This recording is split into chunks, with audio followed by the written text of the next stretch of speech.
name is Karen Walker. Welcome to my kitchen. So this evening we're going to be making jalapeno olive bites. These are a Walker family favorite. You should always wash your hands before you cook, but especially for this recipe, you're going to be using your hands in the recipe. So make sure your hands are really, really clean. So I've got my mixing bowl and I'm going to put in half a cup of flour, and this is 5 tablespoons of unsalted butter cut into little cubes. And so I'm going to take a pastry cutter and I'm going to use the pastry cutter to cut the butter into the flour.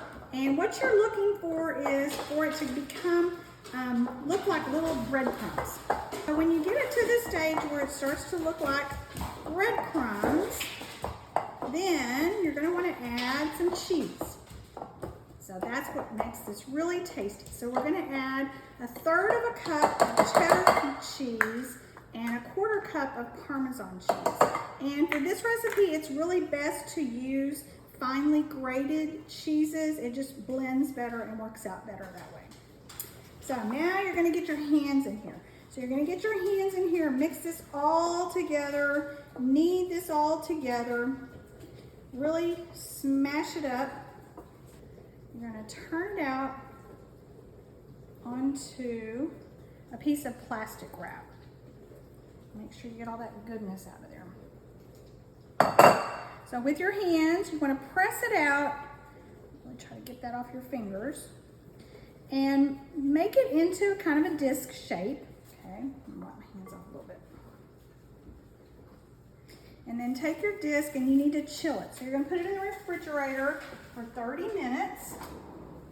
Okay, but I have one here ready for us to go so that we can work with this one. And so now we need to get some olives.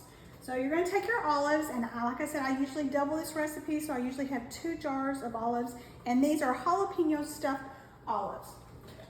So take your olives, good shake, but then you really want the olives to be dry. So what I do is I take a couple of pieces of paper towel, put it on a cutting board, and take your olives. Oops, this one, the jalapeno fell out.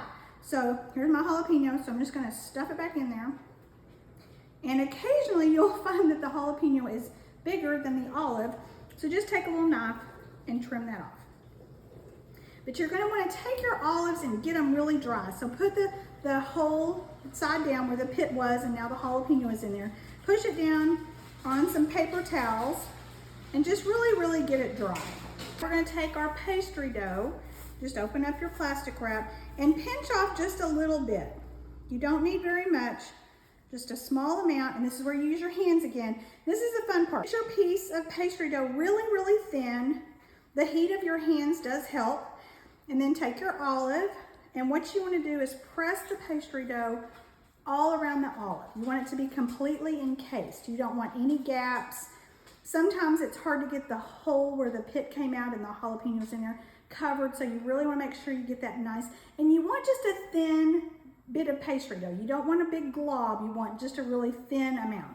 Then take a little bit of flour, roll your olive bite into a nice little ball, and then put it on a baking sheet. Then you want to take your baking sheet that's full of your wrapped olives, put it back in the refrigerator for at least an hour. You can make these a day ahead of time. I've done that many, many times. Just leave them in the refrigerator. Take the pan out when you're ready to preheat your oven to 450 degrees, and then they'll be ready to go in. But we've actually got some in the oven, so let me get this batch out. So here are your olive bites after they have baked at 450 degrees for probably 12 minutes. You want them to be golden brown.